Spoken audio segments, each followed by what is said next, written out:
Ndugu Mnyika anasema ACT Wazalendo imesaliti tena kama ambavyo iliwasaliti wa Tanzania baada ya mauaji ya Oktoba mwaka 2025. Kwa kweli nashangaa sana. Mnyika ni kijana kiongozi, naamini anajua kwamba anachokifanya si kweli na anachokisema anadanganya. Kwanza, hatujawahi kuwa na makubaliano ya pamoja ya vyama juu ya hatua gani tunazopaswa kuzichukua baada ya pale, isipokuwa tumewahi kuwa na makubaliano ya kimaoni kwamba sote tunaona kwamba kuna tatizo lililokuwepo na kwamba kuna hatua zinapaswa kuchukuliwa. Lakini chama chetu kimefanya jitihada mara kadhaa za kuwaandikia wenzetu wakiwemo Chadema kutaka kujenga uelewa wa pamoja juu ya jambo hili na kutazama namna gani ya pamoja ya kutoka hapa tulipo kwenda mbele. Na yeye ndio katibu mkuu wa Chadema. Hajawahi kujibu, hajawahi kutoa opinioni zake. Viongozi wetu wamekwenda mara kadhaa tumekuwa tukiwaandikia Chadema, lakini hata kwenda kukutana na viongozi. Tulifanya hivi mara baada ya uchaguzi wa serikali za mitaa mwaka 2024.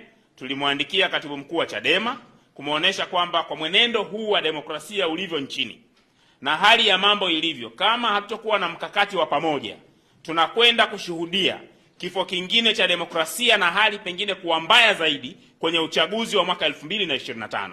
Barua hiyo haikujibiwa na Mnyika. Hawakufanya hivyo. Mwenyekiti wetu wa chama tulipoitisha kongamano la kitaifa, mjadala wa kitaifa pale Serena, tuliwaandikia kuomba washiriki ili tuje kupata maoni yao, tuone tunatokaje pamoja. Hawakuja. Mwenyekiti wetu wa chama alipoanza ziara kuwatembelea wadau, mmoja kati ya wadau ambao aliwaandikia kutaka kukutana nao ili azungumze nao, tupate maoni ya pamoja, tutengeneze uongozi wa pamoja kutoka hapa tulipo kwenda mbele, tuliwaandikia Chadema na walisema wako tayari. Siku moja kabla ya ziara wakasema wamepata dharura, hawawezi kukutana na mwenyekiti wetu wa chama taifa. Kwa hiyo ukiniuliza mimi, kama sio kuchelea kwamba migogoro miongoni mwetu inaweza kuwa tu inakinufaisha Chama cha Mapinduzi, ningeweza kusema wazi kwamba Mnyika anafanya kazi hii kwa niaba ya Chama cha Mapinduzi na sio kwa niaba ya harakati ya ukombozi wa nchi yetu. Amefanya hivi alivyokuwa Kilwa, akaanza kushambulia chama chetu na kusema kwamba Maalim alijutia kuja ACT Wazalendo, mambo ambayo hata mke wa Maalim hayajui, lakini yeye Mnyika anasema alikuwa anayajua.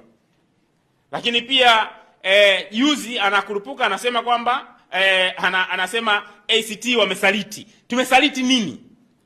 Tumetaka tukutane tujenge uelekeo wa pamoja. Tumetaka tukutane tuzungumze, tuone tunawezaje kutoka hapa kwenda mbele. Yeye ndio katibu mkuu. Mara zote amepata barua kutoka kwetu. Mara zote tumefanya mawasiliano na ofisi yake ili kutaka kujenga uelekeo. Hajajibu na wala hajawahi kuwasiliana na chama chetu, zaidi ya kuja kutokwa na maneno mbele ya vyombo vya habari na kusema maneno ambayo kimsingi hayanufaishi chama chake, hayakinufaishi chama chetu. Kwa hiyo kuja kuibuka na tuhuma hizi, mimi nadhani kwa sababu hakuwa na hoja ya msingi ya kubeba tuhuma zake, ndio maana akaibuka na jambo ambalo yani halieleweki kimantiki, halieleweki kihistoria, halijawahi kuwa sehemu ya mjadala wa mahali popote katika siasa za nchi yetu, kwamba Wazanzibari wakitaka kuandika katiba wanatakiwa wasubiri kwanza katiba ya muungano. Isipokuwa inaweza tu kuakisi jambo moja, kwamba chama chake hakina ushawishi Zanzibar, hakijui hali halisi ya Zanzibar. Na sisi sasa, kwa sababu sisi tupo pia bara, basi ni muhimu akitaka kuyajua ya Zanzibar aje ACT Wazalendo, tutamueleza kwa sababu tumeishi struggle ya Wazanzibari, tunaijua na tunafahamu nini Wazanzibari wanakipigania. Mimi nadhani ili uwe msaliti, sisi ni wajumbe wa kikao chao cha kamati kuu kule Kigoma, basi tukaja huku tukasema yasiyokuwa yamezungumzwa Kigoma, hapo angeweza kusema sisi ni wasaliti. Labda nimkumbushe tu kwamba sisi hatukuwepo Kigoma.